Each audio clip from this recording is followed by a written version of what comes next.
প্রিয় বন্ধুরা, আজকের এই ছোট্ট ভিডিওতে মহানায়ক উত্তম কুমারের বার্লিন যাত্রা এবং হিন্দি সিনেমা ছোটি সি মুলাকাতের বেশ কিছু অজানা কথা আলোচনা করছি।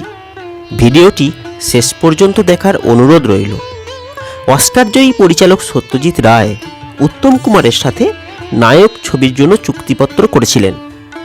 উত্তম কুমারের নায়ক সিনেমা খুব জনপ্রিয় হয়েছিল, এমনকি ছবিটি বার্লিনে ফিল্ম ফেস্টিভ্যালে দেখানোও হয়েছিল। সত্যজিৎ রায়ের সাথে উত্তম কুমারও বার্লিনে গিয়েছিলেন। সেই প্রথমবার উত্তম কুমার বিদেশ যাত্রা করলেন। বিমানে ওঠার আগে তিনি বেশ নার্ভাস ছিলেন। বার্লিনে উত্তম কুমার কোনো পুরস্কার পাননি, কিন্তু নায়ক সিনেমায় যে অভিনয় তিনি করেছেন তার জন্য বেশ প্রশংসা পেয়েছিলেন। সেই সময় উত্তম কুমার নিজের প্রোডাকশনে একটি হিন্দি ছবির কাজ শুরু করেছিলেন। ছবিটির নাম ছিল ছোটি সি মুলাকাত।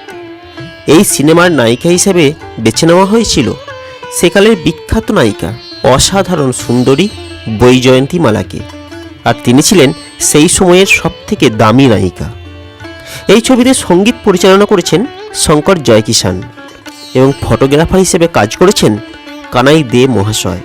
এই ছোটি সি মুলাকাত সিনেমায় সঙ্গীত পরিবেশন করেছিলেন মোহাম্মদ রফি এবং লতা মঙ্গেশকর।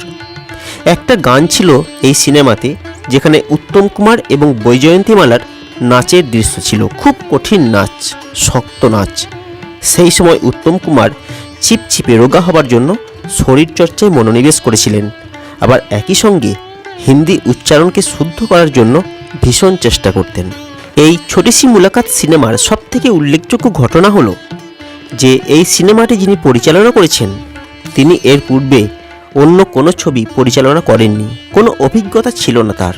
তার নাম ছিল আলো সরকার। তিনি ছিলেন একজন শব্দযন্ত্রী।